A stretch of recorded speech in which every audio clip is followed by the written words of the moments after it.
இந்த வீடியோ வந்து நம்ம என்ன பார்க்க போறோம்னா, நம்ம எல்லாரும் வளர்த்துற அக்வேரியம் ஷார்க்க பத்தி தான் இந்த வீடியோல பார்க்க போறோம். வாங்க இந்த வீடியோக்குள்ள போலாம். இந்த வீடியோ கடைசி வரைக்கும் பாருங்க. உங்களுக்கு தெரியாத நெறைய விஷயம் இந்த வீடியோல இருக்கு. அதாவது நம்ம வளர்த்துற இந்த அக்வேரியம் ஷார்க்ஸ்ல நெறைய டைப்ஸ் இருக்கு. அதாவது for example Eden shark, albino Eden shark, red tail shark அந்த மாரி சொல்லிட்டு நெறையா ஷார்க் டைப் இருக்கு. அந்த மாரி ஷார்க் டைப்ஸ் உங்களுக்கு வேணும்னா கீழ கமெண்ட் பண்ணுங்க. அந்த வீடியோ நான் போடுறேன். இந்த வீடியோ நம்ம எத பத்தி பார்க்க போறோம்னா, ஈடன் ஷார்க்க பத்தி தான் கம்ப்ளீட்டா அந்த வீடியோல பார்க்க போறோம். இந்த ஈடன் ஷார்க் வந்து மேக்ஸிமம் எல்லாருமே வளர்த்திருப்பாங்க இந்த ஷார்க்க வீட்ல.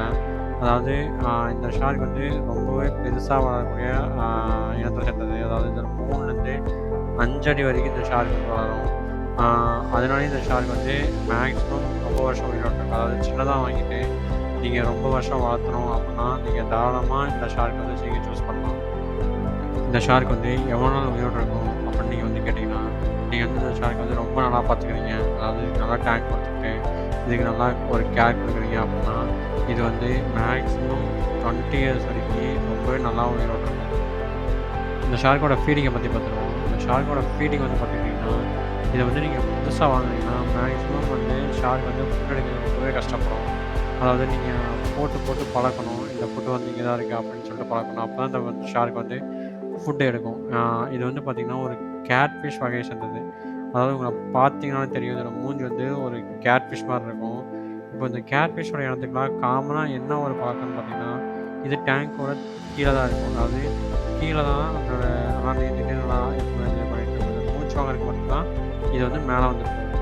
ஆ அதுபோக மத்த மேக்ஸிமம் எல்லா டைம்லயும் கீழ இருக்கும். அப்படி இருக்கும்போது நம்ம ஃபுட்டு போட்டோம்னா, இந்த பில்லட்ஸ்லாம் மேலயே தான் இருக்கும். அப்போ வந்து இது வந்து இந்த ஃபுட்ட தேடி எடுக்கிறது ரொம்ப கஷ்டம்.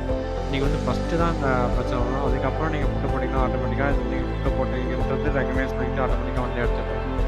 அதுபோக இது போற ஃபுட் வந்து நெறைய நியூட்ரிஷன்ஸ் இருக்காம பார்த்துக்கோங்க. அப்படி நியூட்ரிஷன்ஸ் இல்ல அப்படிங்கிற டவுட் இருந்துச்சுன்னா, நீங்க தாராளமா இந்த கேட்ஃபிஷ் வந்து லைவ் ஃபீட் வந்து தாராளமா ஃபீட் பண்ணலாம்.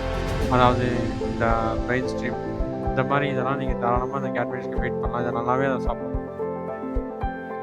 இந்த இதுலயே 2 டைப் இருக்கு. அது என்னன்னு பார்த்தீங்கன்னா, ஒண்ணு வந்து இந்த ஈடன் ஷார்க்கு பிளாக் கலர்ல இருக்கும். இன்னொன்னு வந்து அல்பினோ ஈடன் ஷார்க்.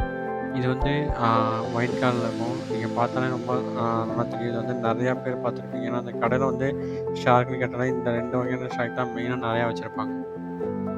அப்புறம் இதோட ப்ரீடிங் வந்து பார்த்துக்கிட்டிங்கன்னா, அது மேக்ஸிமம் ஆ நீங்க வளர்த்துனீங்க அப்டின்னா, ஆட்டோமேட்டிக்காவே இது ப்ரீட் ஆயிரும். அப்படி இல்லன்னா இது வந்து ஆர்ட்டிஃபிஷியலாவும் ப்ரீட் பண்ணுவாங்க. அதாவது இதுக்குன்னு தனியா டேங்க் செட்டப் கொடுத்து, ப்ரீடிங் செட்டப் கொடுத்து ப்ரீட் பண்ணுவாங்க. அது வந்து உங்களுக்கு தெரியணும் அப்புட்ன்னா கீழ கண்டிப்பா கமெண்ட் பண்ணுங்க. கண்டிப்பா நான் அதுலருந்து ஒரு வீடியோ போடுறேன். அப்புறம் இந்த வீடியோல ஏதாவது டவுட் இருந்தாலும் கீழ கமெண்ட் பண்ணுங்க. கண்டிப்பா அத நான் எக்ஸ்பிளைன் பண்றேன். அப்புறம் இதே மாரி ஏதாவது வீடியோ வேணுனாலும் கீழ கமெண்ட் பண்ணுங்க. அந்த வீடியோவ நான் தனியா போடுறேன். அப்புறம் இந்த வீடியோ பிடிச்சிருந்துச்சுன்னா லைக் பண்ணுங்க, ஷேர் பண்ணுங்க. மறக்காம சப்ஸ்கிரைப் பண்ணிடுங்க.